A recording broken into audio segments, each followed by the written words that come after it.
This is Real News Media TV, coverage you can trust. Please like, share, subscribe, and hit the notification bell. Select all for daily news updates. Teen arrested for illegal firearm.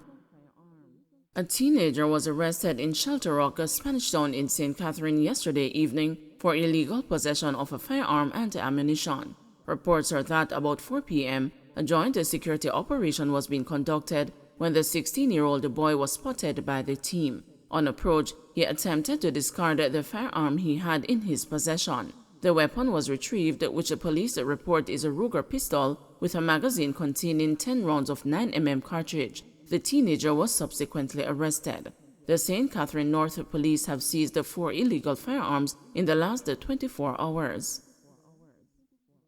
St. James Police intensify efforts to restore public order in Mobay.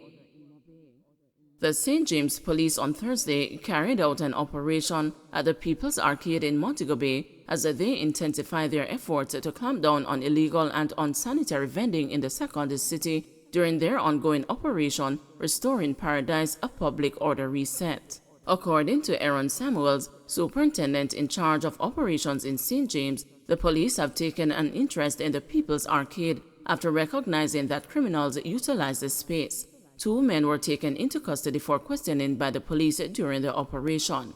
Additionally, the parish's public health team has identified major sanitation concerns as there is no running water available at the facility, which was first established by the then St. James Parish Council to house the city's vendors in 1996, he pointed out.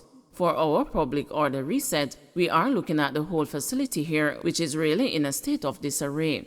It was not built with the policing in mind, and we find that with a place like this, it is a safe haven for criminals to operate, SSP Samuels told the news. We know that it is used as an escape route for when persons commit crimes in other areas in the city. They run through here and meet with their escape because it is a maze, so we really are concerned and we believe that our intervention is greatly needed if we are going to bring about some law and order within the space here in Montego Bay, he added. The Ministry of Health has been having an ongoing investigation into the sanitation issues here. Water Commission has verified that there is no running water within the facility, but yet still there are generations of families living here, leading to poor sanitation practices. Further, in his point of the illegal vending practices coming out of the People's Arcade, Superintendent Samuels noted that the police, along with the parish's public health team, have expressed a concern about the food being prepared at the facility. What we know of a fact is that a lot of the meals that are being sold on the streets are prepared here in a situation where there is no running water and the poor sanitation conveniences. So we are really looking at a broad spectrum of public order issues here, and the main concern is for the health and wellness of our citizens of Montego Bay, the superintendent said.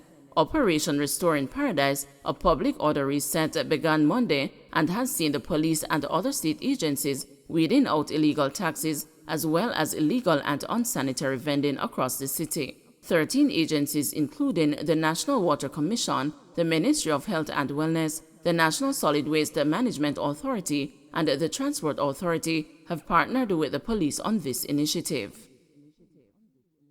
Man fleeing firearm charges arrested at airport. One man who attempted to flee the island amid the seizure of 2 firearms and rounds of ammunition was apprehended at the Norman Manley International Airport on Monday. The accused is 22-year-old Tibble Clark, otherwise called TJ, of Bobman Hill, Lilliput in St. James. According to police reports, on Friday, July 22, a joint police-military team carried out an operation at the Clark's premises where he and the 2 other men fled the scene. The premises was searched and an Anderson AM-15 rifle, a Kel-Tec 9mm pistol, and 35 rounds of ammunition were found. On Monday, Clark was arrested and subsequently charged. His court date has not been finalized. Gun found 5 feet underground in St. Andrew. A gun believed to be buried 5 feet deep in the ground was seized by lawmen during a major joint police-military operation in the St. Andrew South Police Division yesterday. Acting on intelligence received, the security personnel unearthed the weapon, a 9mm pistol, a .45 caliber gun, with 9 live rounds and 2 magazines. The seizure was made at a residence on St. Paul's Lane off Olympic Way in the Waterhouse community. Late yesterday evening, the officers swarmed the area and have been diligently combing the yard of a resident with members of the K9 division as they believe that more guns are buried there. The cops disclosed that the gun recovered had been buried 5 feet in the ground. "We are going to find the weapons hidden wherever they are in the St. Andrew South Division," Deputy Superintendent Coleridge Minto, Operations Officer of the St. Andrew South Police Division, told the news. "I want to highlight the challenges faced as law enforcement. The men in these places, the criminals are hiding weapons in some ingenious ways. We are going after them. We are utilizing technology, utilizing the K9, and we have members of the Search Center that assist us from time to time," he added. Earlier this week, the police did a series of nighttime snap raids across 3 police divisions. In one raid, the police recovered a Smith & Wesson firearm with 17 rounds on Mannings Hill Road, St. Andrew, and 1 man was arrested in connection with this find. Another snap raid recovered a submachine gun on McVickers Lane area in Spanish Town, and yet another weapon, a shotgun, was seized in the Swamp Lane area of Bogwalk, St. Catherine. So we're on operations in this area, the St. Paul Lane, conducting an operations. We were led to this location based on a particular suspicion. We eventually conducted a search and we dug up a particular area of the ground where we recovered a 9mm pistol, 9 rounds of ammunition, 2 magazines. It is important to note that the weapon was found 5 feet deep in the ground. As we speak, we are still conducting our search. We are joined by members from the K9 division, and we are doing a thorough search around this perimeter of the building and the grounds. And the investigations will continue as we seek to identify persons who may be responsible for this weapon. So far, we are resolving our effort to continue our search as we strongly believe that other firearms are hidden here. And this is a warning to all the criminals in St. Andrew South that we will not stop until we make this division a safe place for everybody.